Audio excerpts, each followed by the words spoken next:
بسم اللہ الرحمن الرحیم۔ السلام علیکم ورحمۃ اللہ وبرکاتہ۔ اللہ تعالیٰ قرآن عظیم میں ارشاد فرماتا ہے، بسم اللہ الرحمن الرحیم۔ قالوا اتجعل فیہا من یفسد فیہا ویسفک الدماء۔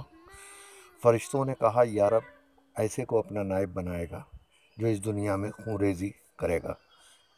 اللہ تعالیٰ اور فرشتوں کے درمیان قرآن عظیم میں سورہ بقر میں جو یہ مکالمہ ہے، اس کی توضیح تو مفسرین کرام کے اپنے اپنے قول ہیں۔ البتہ ہم یہاں پر چونکہ طب کے ضمن میں گفتگو کر رہے ہیں، طب مطلب ڈاکٹری، اس لیے علم طب کی نظر سے ہم نے جو قول یہاں پر رکھا ہے وہ بھی معقول ہے۔ فرشتوں نے یہ بات اس لیے کی کیونکہ فرشتوں کو انسان کے اجزاء ترکیبی کا پتہ تھا۔ اللہ تعالیٰ انسان کو جن عناصر سے وجود دینا تھا، یہ عناصر ایلیمنٹس ایک دوسرے کی ضد اگینسٹ ہیں۔ تری خشکی کی ضد ہے اور سردی گرمی کی ضد ہے، لہذا ضدوں کا اجتماع نتیجتاً فساد ہے۔ اللہ رب العزت نے ارشاد فرمایا، قال انی اعلم ما لا تعلمون۔ اللہ رب العزت نے فرمایا کہ یقیناً جو بات میں جانتا ہوں تم نہیں جانتے۔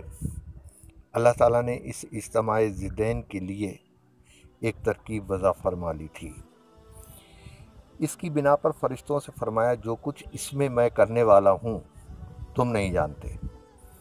اللہ تبارک و تعالیٰ نے اپنی حکمت سے انسانی وجود کے عنصر کی جو صورت پیدا کر رکھی تھی، وہ عنصر کے ایک دوسرے کے تضاد کے تصادم کو توڑ کر ایک درمیانی کیفیت میں لا کر مزاج معتدل کی صورت پیدا فرمانے کے ساتھ کام میں لانا مقصود تھا۔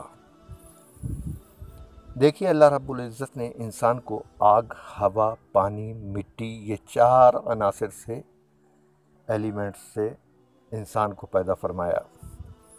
یہ تمام ایلیمنٹس ایک دوسرے کی ضد یعنی ایک دوسرے کے مخالف ہیں۔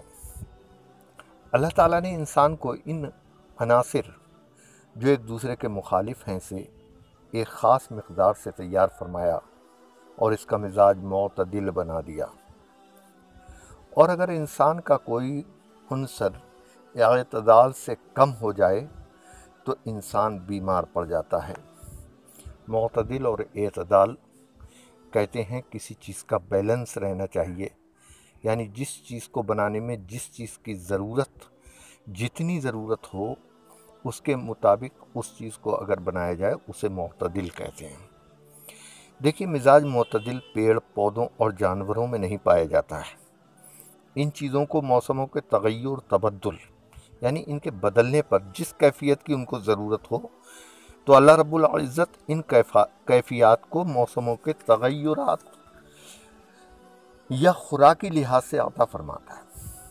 جس طرح سے ایک کمہار مٹی کے برتن بناتے وقت مٹی پانی کو اتنی مقدار میں ملاتا ہے جس طرح سے جتنی خمیر تیار کرنے میں ضرورت ہوتی ہے۔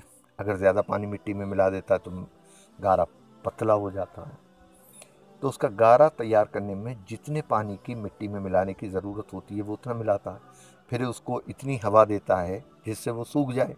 زیادہ ہوا سے برتن تڑخ ہو جاتا ہے، چٹک جاتا ہے، اس لیے اس کو ایک مخصوص مقدار میں ہوا دیتا ہے، پھر اس کو آگ کی بھٹی میں ڈالتا ہے، اس میں بھی ایک مخصوص مقدار میں تپش ہوتی ہے۔ ان تمام عنصریات کی زیادتی سے جو مخصوص مقدار سے ہٹ کر ہو، کبھی ایک اچھا برتن تیار نہیں ہو سکتا۔ یعنی جتنی ضرورت کمہار کو ان برتنوں کو بنانے میں پانی کی، ہوا کی، مٹی کی، آگ کی ضرورت ہوتی ہے، وہ اسی کے مطابق اپنا برتن ان چیزوں کو دے کر تیار کرتا ہے۔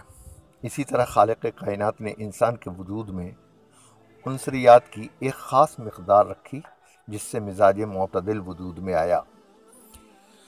دوستو، ہم دیکھتے ہیں کہ کبھی گرمی کے موسم میں اگر گرمی زیادہ یا سردی کے موسم میں سردی زیادہ پڑتی ہے تو اس کا اثر جانوروں، پیڑ پودوں پر، فصل وغیرہ پر بھی پڑتا ہے۔ دوستو، جس طرح گرمی خشکی سے اور سردی تری سے پیدا ہوتی ہے،